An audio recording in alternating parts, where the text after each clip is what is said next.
இயேசு அன்பானவர், அரவணைக்கிற என் அன்பின் உருவம். ஆனால் அந்த அன்பானவருக்கு விலகி எங்கே ஓடுறாங்களாம்? கண்மலைகளில் போய் ஓடுறான்.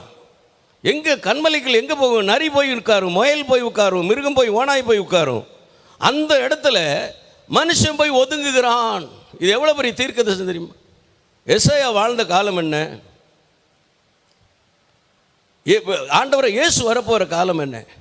அந்த நாளை குறித்து இந்த தீர்க்கதரிசனம். அது மாத்திரமல்ல, நான் அநேக வசனங்கள் ஒன்று மாற்றி கடந்து செல்கிறேன். எசையா 13ஆம் அதிகாரம்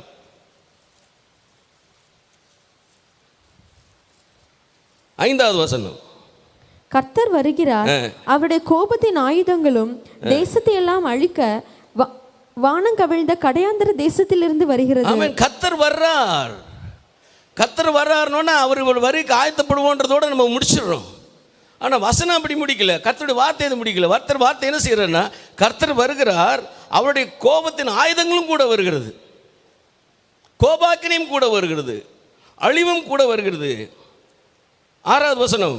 அலறுங்கள், அலறுங்க, கர்த்தரின் நாள் சமீபமா இருக்கிறது. அலறுங்கள், கர்த்தருடைய நாள் சமீபமா இருக்குது. ஆயத்தப்பட்டு தான் நம்ம இத்தனை நாள் கேட்டோம். அதுதான் நமக்கு பெரிதாக தெரியுது. ஆனால் ஆண்டவர் சொல்றார், கர்த்தருடைய நாள் வருகிறது, என்ன செய்யுங்க? அலறுங்கள்.